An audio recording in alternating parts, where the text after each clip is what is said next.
मैं रामोत्तर कारगवा, associate professor EFM department. आज मैं आपको कोटा विश्वविद्यालय के सिलेबस के अनुसार बीकॉम पार्ट फर्स्ट का सेकंड पेपर बिजनेस इकोनॉमिक्स, इसमें एक टॉपिक है मांग की लॉज, इलास्टिसिटी ऑफ डिमांड। ये क्या होती है और इसकी प्रमुख परिभाषा और मांग की लॉज की जो प्रमुख श्रेणियां हैं उसके बारे में रेखा चित्रों सहित आपको इसकी व्याख्या बताऊंगा। तो सबसे पहले हम देखेंगे कि मांग की लॉज क्या होती है। जब किसी वस्तु के मूल्यों में प्रतिशत परिवर्तन होने से उसकी मांग में जो प्रतिशत परिवर्तन होता है उसकी माप को हम मांग की लॉज कहते हैं। ऐसी ही परिभाषा प्रोफेसर बोर्डिंग ने दी है। उन्होंने बताया है किसी वस्तु के मूल्य में 1% परिवर्तन के फलस्वरूप उस वस्तु की मांग में जो प्रतिशत परिवर्तन होता है वह मांग की लॉज कहलाता है।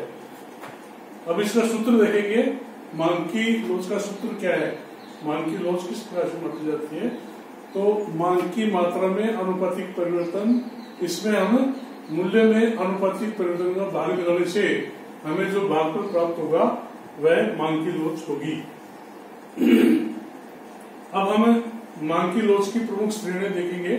तो इसमें सबसे पहली श्रेणी है पूर्णतया लॉजदार मांग। जब किसी वस्तु के मूल्य में परिवर्तन न होने पर या बहुत कम परिवर्तन होने पर वस्तु की मांगी गई मात्रा में अनंत परिवर्तन होता है तो इसे अनंत अथवा पूर्णतया लॉजदार मांग कहते हैं। इसको गणितीय भाषा में इस प्रकार से लिखते हैं EP इक्वल टू इन्फिनिट। ये चिन्ह है, ये इन्फिनिट का चिन्ह है। तो ये जो इसका पहला रेखा चित्र है वह इसी का है। इसमें OY अक्ष के ऊपर वस्तु का मूल्य और OX अक्ष के ऊपर वस्तु की मात्रा दर्शाई गई है। अब इसमें हम देखेंगे कि वस्तु का मूल्य OP है और उसकी मांगी गई मात्रा OM है। अब वस्तु के मूल्य में आंशिक परिवर्तन या न के बराबर परिवर्तन हुआ तो भी उसकी मांगी गई मात्रा पहले से बढ़ गई, अर्थात मूल्यों में कमी, वस्तु के मूल्य में कमी के अथवा मात्र से ही उस वस्तु की मांग में OM से बढ़कर के OM1 हो गई। तो ऐसी मांग की लॉज को हम पूर्णतया लॉजदार मांग कहेंगे। अर्थात थोड़े से आंशिक या बिल्कुल इसमें जो है ये इसका परिवर्तन बिल्कुल मूल्य में परिवर्तन बिल्कुल नहीं होता, इसलिए ये जो रेखा है DD रेखा है यह इस प्रकार से लंबवत रहती है। सेकंड है पूर्णतया लॉजदार मांग। जब किसी वस्तु के मूल्य में अधिक परिवर्तन होने पर भी उसकी मांग पर कोई प्रभाव नहीं पड़ता तो ऐसी वस्तु की मांग पूर्णतया बेरोजगार होती है। अर्थात बहुत अधिक मूल्य में परिवर्तन हो जाए तो भी उसकी मांग के ऊपर कोई विशेष प्रभाव नहीं पड़ता है, मांग वो की वही रहती है। इसको हम गणितीय भाषा में कहते हैं EP इक्वल टू 0। ये पूर्णतया बेरोजगार मांग का ये रेखा चित्र है। इसमें ये खड़ी जो रेखा है ये DD रेखा है। इसमें पहले मूल्य OP थे और मांगी गई मात्रा OM। अब मूल्य OP से बढ़कर OP1 हो गए तो भी उसकी जो मांगी गई मात्रा है उसमें मूल्य बढ़ने से इसकी मांग में कोई कमी नहीं है। ये इसकी मांग वो की वही रहती है और इसको हम कहेंगे EP इक्वल टू 0। अर्थात इसमें जो मांग की लॉज है वह शून्य होती है। थर्ड है इकाई लॉजदार मांग या लॉजदार मांग। जब किसी वस्तु के मूल्य में परिवर्तन होने पर उसी अनुपात में वस्तु की मांग में परिवर्तन होता है तो इसे लॉजदार मांग कहते हैं।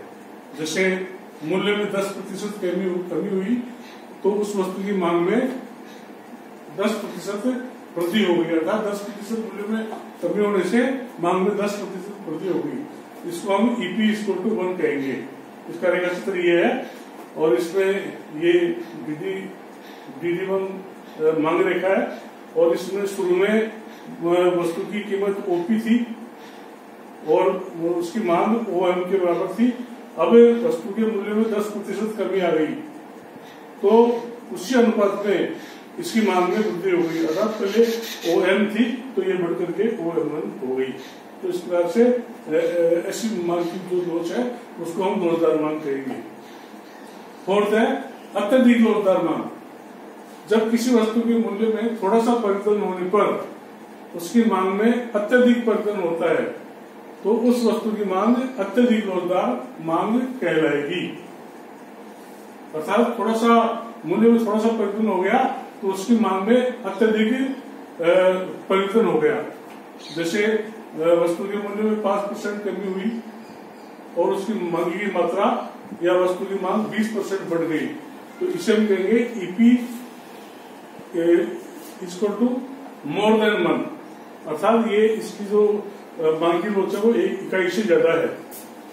इसका ये रेखा चित्र है, इसमें ये GD1 मांग रेखा है और इसमें शुरू में वस्तु का मूल्य OP है और वस्तु की मांग OM है।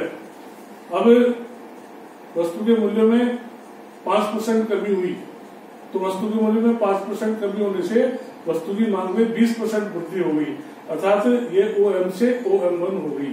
तो इस प्रकार से ये जो रेखा है ये इस प्रकार से बिल्कुल जो है लंबवत सी होती है, उसको हम कहेंगे अत्यधिक लोचदार मांग।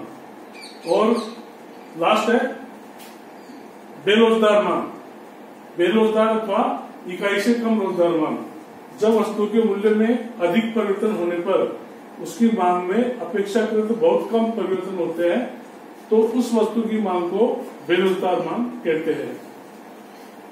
अर्थात इसके जो मूल्य है उसमें जो है बहुत अधिक परिवर्तन हो जाए तो भी उसकी मांग की मात्रा में परिवर्तन कम होते हैं। जैसे ये रेखा चित्र है, ये इसमें DD1 ये लिखा है और इसमें शुरू में वस्तु की कीमत OP और वस्तु की मांगी की मात्रा OM है। अब वस्तु के मूल्य में 20% कमी आ गई, तो वस्तु के मूल्य में 20% कमी आने से उसकी मांगी गई मात्रा बढ़ करके केवल 10% की हुई, अर्थात मूल्य में कमी ज्यादा आई, मूल्य में परिवर्तन ज्यादा होते हैं और उसकी मांग में परिवर्तन कम होते हैं। तो ऐसी मांग को हम बेलोचदार मांग या इकाई से कम लोचदार मांग कहते हैं। तो इस प्रकार से आपको मैंने ये मांग की लोच की जो विभिन्न पांचों श्रेणी है उसके बारे में बताया। Thank you.